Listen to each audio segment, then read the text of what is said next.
Alors cette fois-ci, l'exercice, il va consister à faire un motif de damier. Bon, on va juste faire 4 par 4. Un damier, c'est 10 par 10 normalement. L'échiquier, 8 par 8. Donc là, juste 4 cases. La petite difficulté, c'est qu'on va essayer de faire un carré dans le sens du fil, un carré en travers fil, comme vous avez sur votre plan. Sur le plan, on vous dit que les carrés ils font 30 mm. On ne va pas s'amuser à couper plein de petits carrés et les assembler à côté, ça ne marchera pas. La technique, elle est de faire des bandes. Une bande blanche, une bande noire, une bande blanche, une bande noire, ainsi de suite. Et de couper la bande ensuite perpendiculairement. Pour ça, il faut toujours une bande supplémentaire. C'est-à-dire que là, on a 4 bandes.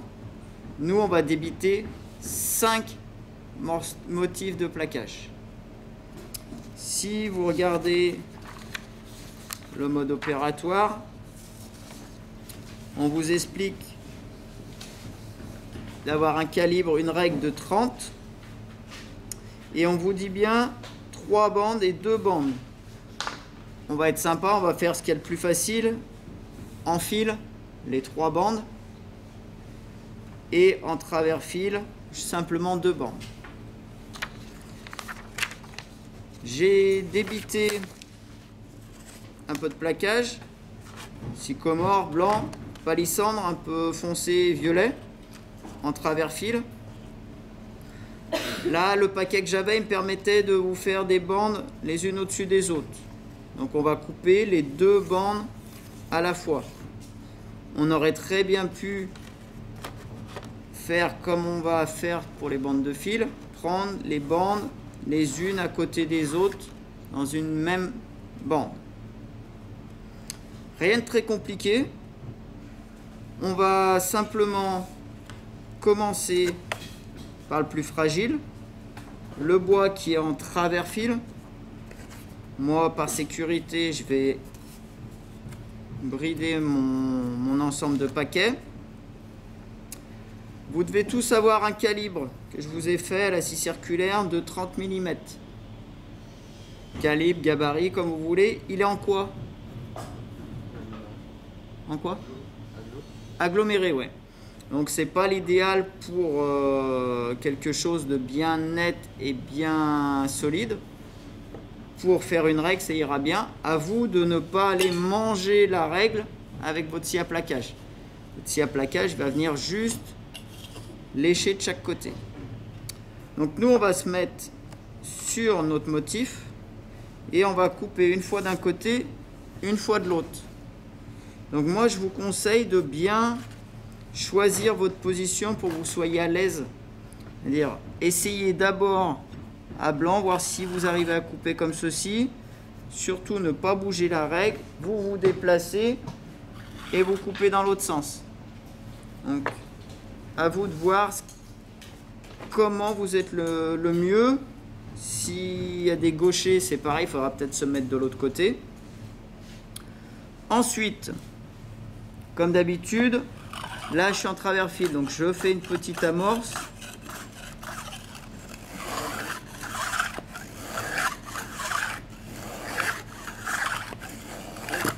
C'est un bois qui est relativement dur. Donc, attention. Pas appuyer trop fort pour pas que ça arrache.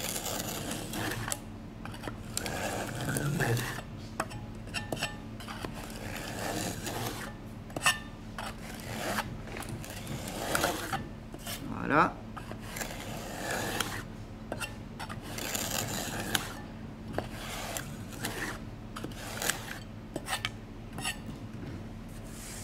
Donc là, vous vérifiez bien que tout soit bien parti avant de changer de position. Donc tenez bien la règle, vous tournez, vous mettez dans l'autre sens.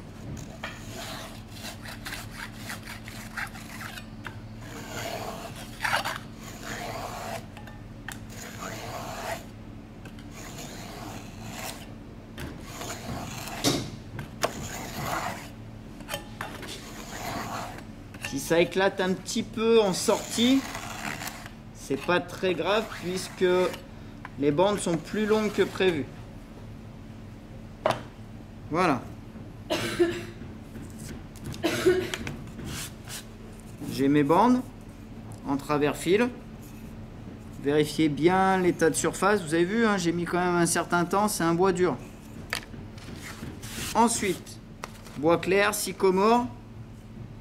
Vous allez essayer de rester le plus parallèle possible aux veines. Pas besoin de tracer. Vous mettez votre règle et vous suivez une veine en ayant une petite chute à chaque fois. Vous voyez, ça se coupe tout de suite mieux.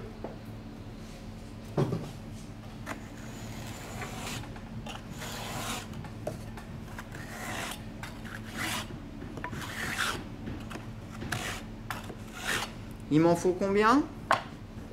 3. Donc, pour garder l'effet de la feuille de plaquage, je vais les numéroter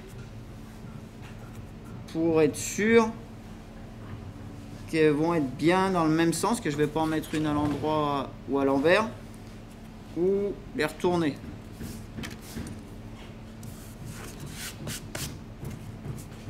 Donc là, pour l'exercice, vous me faites une petite chute. On verra qu'il y a une autre technique, mais ne vous embêtez pas. Là, hop.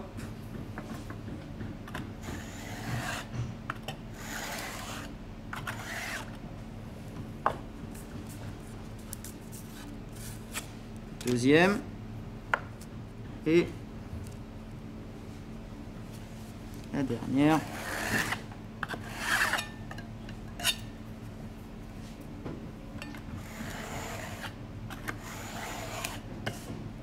Voilà. Ça peut servir à quelqu'un d'autre, donc on le gardera. J'ai mes 3 bandes claires, mes 2 bandes en travers fil un peu plus foncées. J'ai plus que le montage à faire. 1, 2, 3 blanches. Vous faites attention quand vous enlevez les scotch de ne pas emmener un morceau de plaquage avec le scotch.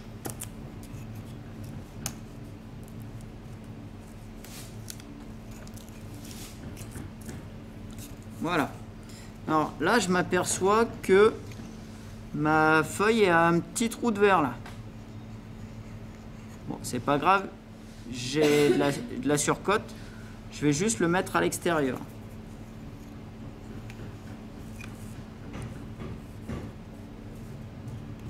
Je vais laisser dépasser un petit peu ma bande.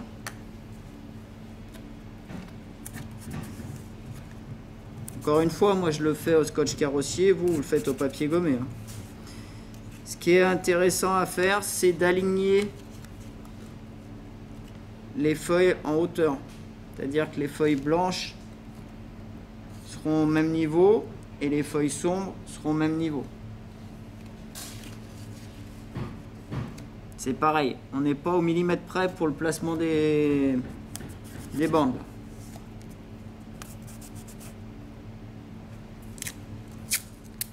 Je refais un petit peu de scotch.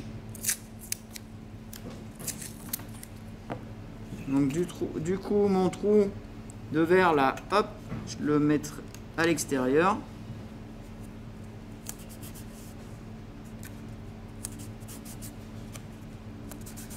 Voilà. Et ensuite, je vais placer la dernière.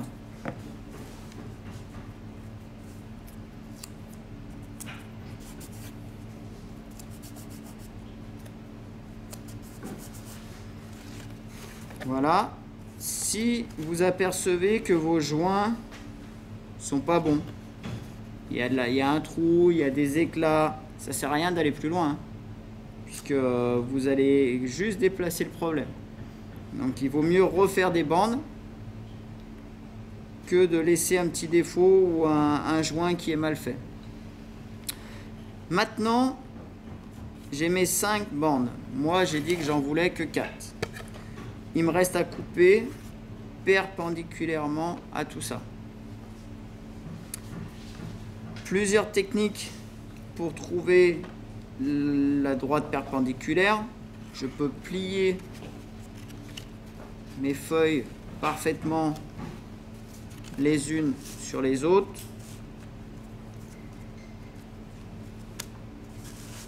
Je fais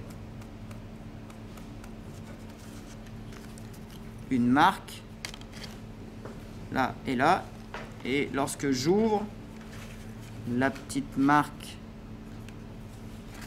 j'ai plus qu'à relier les deux points et j'ai mon axe perpendiculaire au motif. L'autre option qu'on utilise jusqu'à maintenant, c'est la règle avec le trait, où je mets ma règle dessus et je coupe.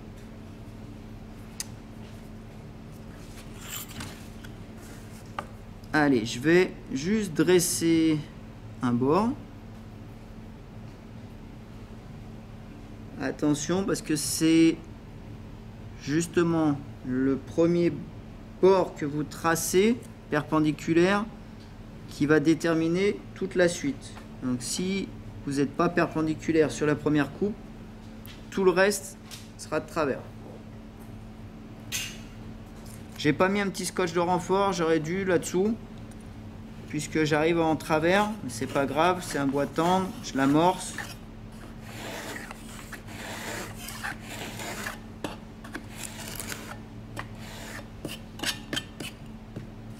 Voilà. Normalement, je dois être parfaitement perpendiculaire au bord ou à l'axe, puisque c'est que des droites parallèles les unes aux autres.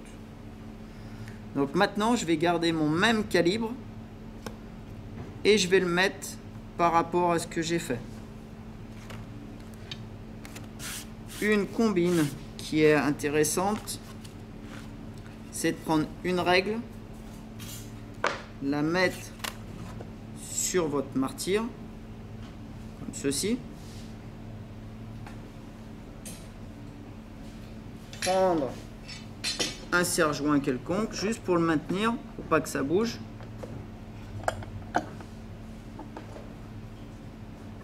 Voilà, donc ça bouge pas. Vous allez prendre le bord qui est dressé, le mettre contre la règle. Vous voyez où je veux en venir? Il me reste plus qu'à mettre mon calibre contre la règle. Le bord du calibre et le bord du plaquage sont au même endroit. Et je vais venir couper. Encore une fois, j'amorce et je coupe. Alors là, avec le scotch carrossier, c'est pas l'idéal, mais bon, si. Voilà. Ça y est, j'ai ma première bande. Pareil, pour pas me mélanger, je vais numéroter la première bande, je lui mets un petit numéro 1. Ce que vous pouvez faire, si vous n'avez pas eu de souci au niveau de la coupe, là, vous allez garder cette coupe pour continuer la bande. Même si on a un léger biseau, il sera très peu visible. Mais pour ça, il ne faut pas louper la coupe. Si vous loupez la coupe, il faut redresser perpendiculaire et recommencer. Hop. Je me positionne. Bien le plaquage poussé. Le calibre dessus. J'amorce ma coupe. Et en avant.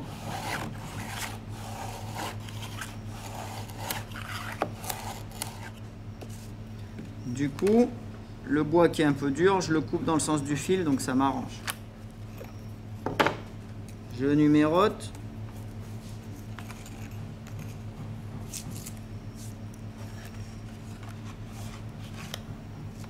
Je vais continuer.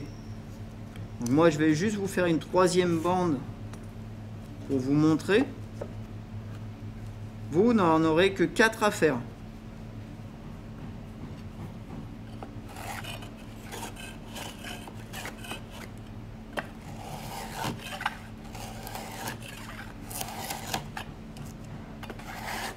Voilà.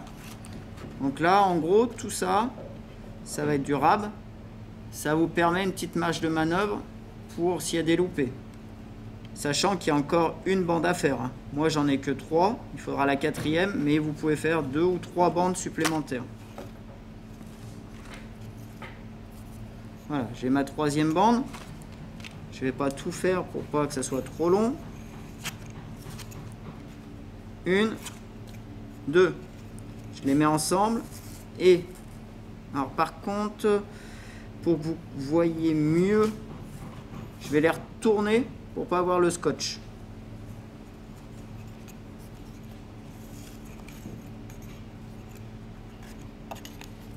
Voilà. Donc là, j'ai mes bandes. Je vais simplement avoir à décaler d'un carré. D'où l'intérêt de faire une bande supplémentaire. Puisqu'à la fin, je vais en supprimer d'un côté et de l'autre. Quand vous allez assembler l'ensemble, partez plutôt du joint du milieu pour aligner les bandes entre elles. C'est-à-dire, je vais aligner ce carré-là avec celui-là. Comme ça, s'il y a un petit défaut, il va se répartir des deux côtés. Si vous alignez sur un bord, s'il y a un petit décalage dans la largeur de la bande, quelques dixièmes, arrivé à 10 bandes, 1 ou 2 dixièmes, ça y est, ça vous fait 2 mm d'écart. Alors que si vous êtes au milieu, vous répartissez les défauts.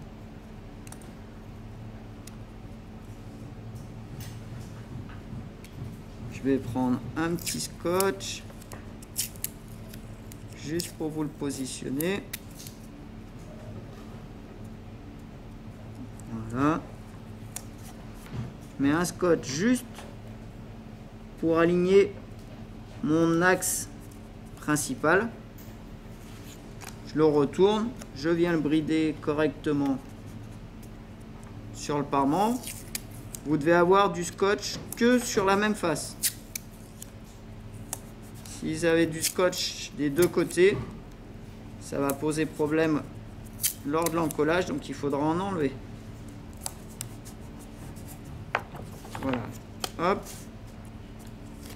j'enlève.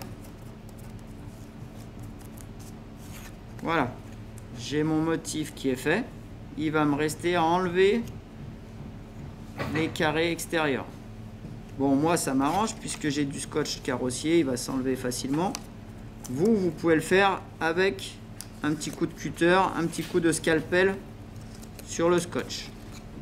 Voilà, j'ai mon motif.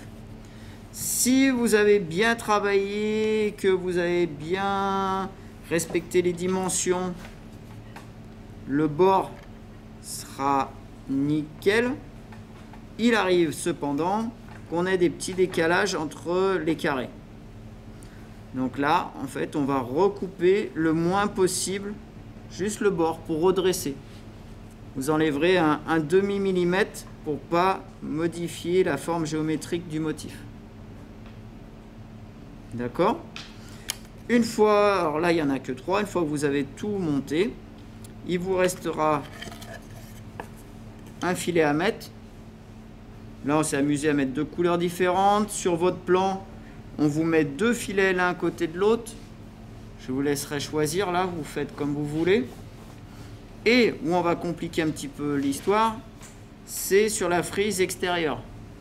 Alors, je sais pas, oui, ça rend à peu près. On est en travers fil. Sur le plan, là, vous l'avez en fil.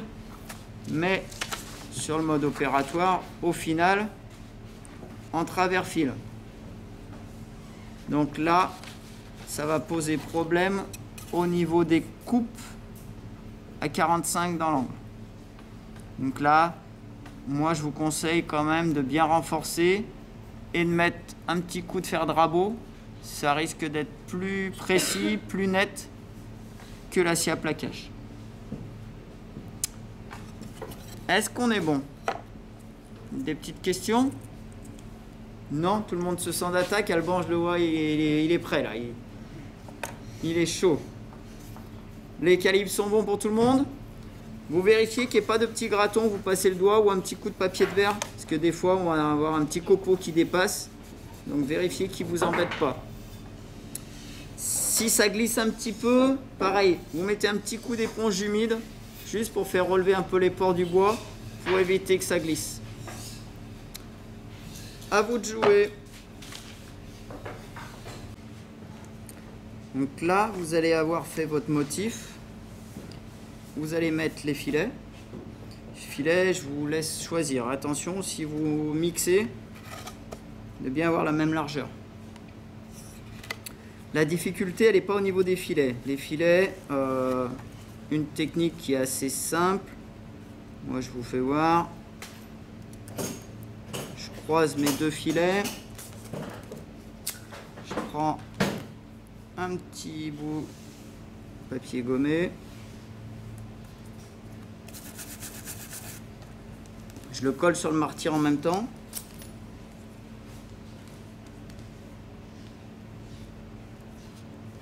Je croise.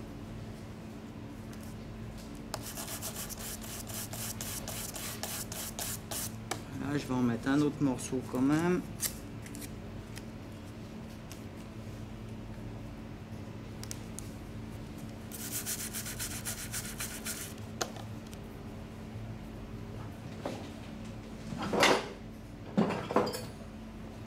Deux options pour le filet, soit avec le cutter et vous venez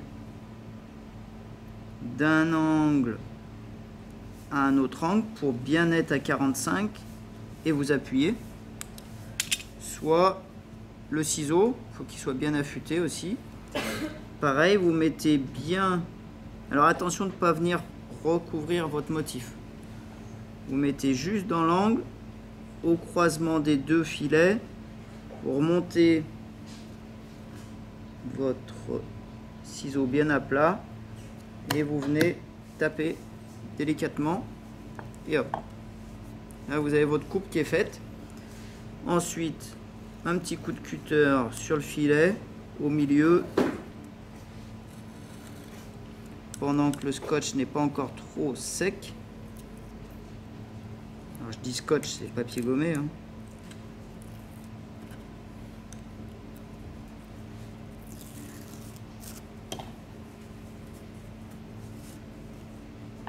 Voilà.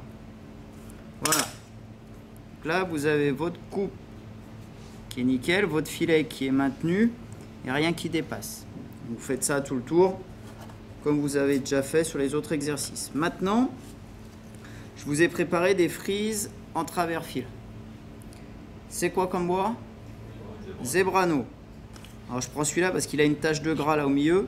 On aurait un souci à l'utiliser. Donc moi je vais m'en servir pour faire le motif. L'inconvénient de ce Zebrano, c'est qu'il est très friable. Et en plus, celui-là, il a été tranché très fin. À mon avis, il fait un peu moins de 6/10. Donc il a tendance, vous voyez, il a tendance à se casser. Donc, ce que vous allez faire, c'est renforcer avec du papier gommé. Pour ne pas être embêté plus tard, renforcer une fois en parement, une fois en faux parement. Pourquoi? Puisque la 1, la 2, quand je vais mettre ma 1 sur le bord, ma 2, je vais la retourner. Tout ça pour avoir le scotch du même côté. Lorsque vous composez votre filet, votre paquet, encore une fois, vous allez essayer d'aligner les veines.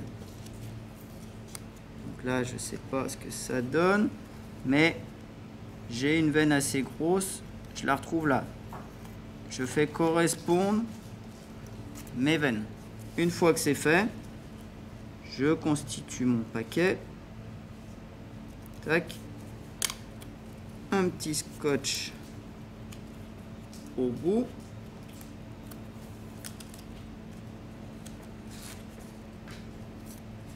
Voilà. Et je vais dresser. Vous dressez le plus perpendiculairement aux veines. Bon, là, je vous laisse faire à l'œil. Vous pouvez couper sur le scotch. Au contraire, ça tiendra mieux. Une petite amorce.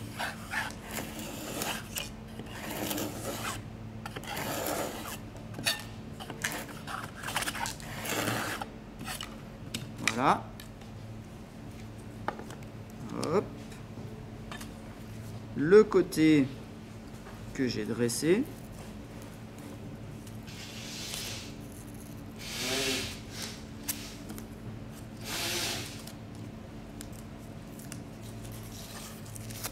Voilà. Donc je me retrouve avec mon motif, mon filet, ma feuille 1, le côté qui est dressé contre le filet, ma feuille 2, côté qui est dressé contre le filet, avec le papier gommé du même côté. C'est bon? Vous arrivez à voir? Maintenant, à vous de répartir la même veine pour qu'elle tombe dans l'angle. Ce que vous pouvez faire, vous en repérez une, par exemple celle-ci que je vais mettre dans l'angle. Vous prenez la feuille 2 qui est là, vous la positionnez au même endroit, vous retrouvez votre veine avec la correspondance, vous la marquez, cette veine là, c'est celle qui est de l'autre côté, j'ai plus qu'à les mettre toutes les deux pile dans l'angle.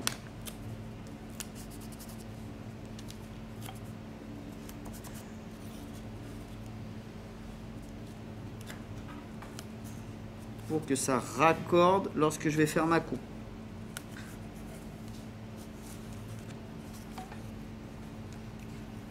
J'ai ma veine qui est sur ma feuille 1 qui est juste là dans l'angle et je vais essayer de pas tout casser et je la retrouve sur la 2. Maintenant, plus qu'à couper, je suis sur un carré donc je coupe à 45 degrés. Je vais me mettre un petit scotch au bout pour maintenir l'ensemble.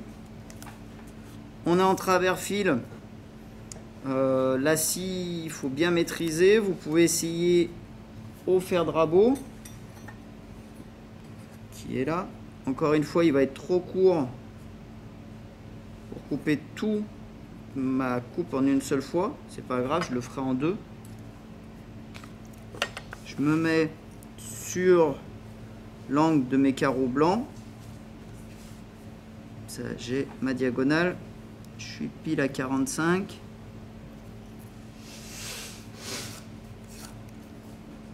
Ça, vous voyez bien où je vais couper.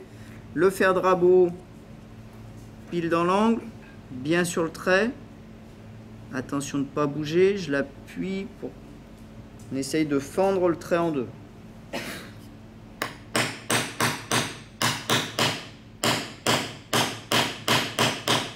Donc là, ça sera avec l'habitude de savoir jusqu'où il faut aller. Traversez pas le martyr, ça sert à rien.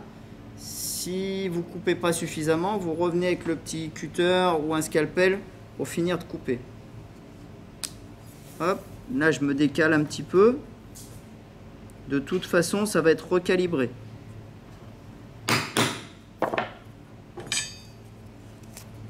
J'enlève. Tac. Un petit scotch.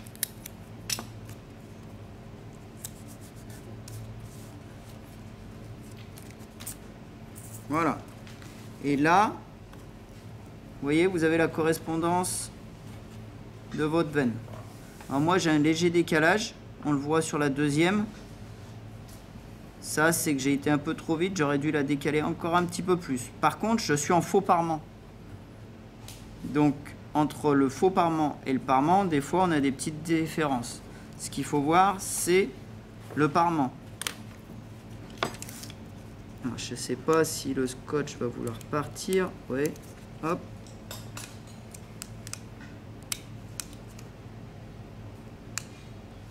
Pas complètement.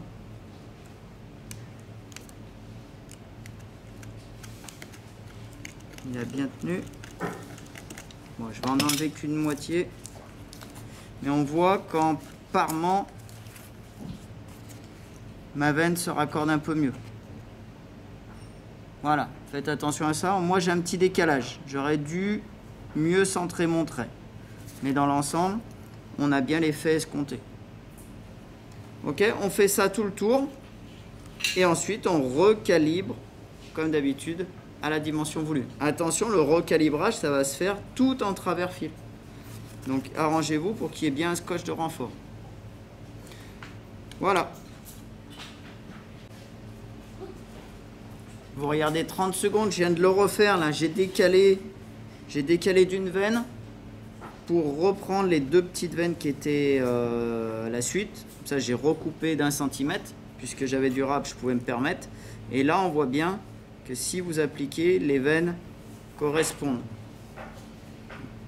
Faites bien correspondre les veines sur le parement dès le départ. Choisissez peut-être une veine fine. C'est l'erreur que j'avais fait au début. Moi, j'avais pris une veine trop large. Et en fonction d'où on se met, bah, ça fait un décalage.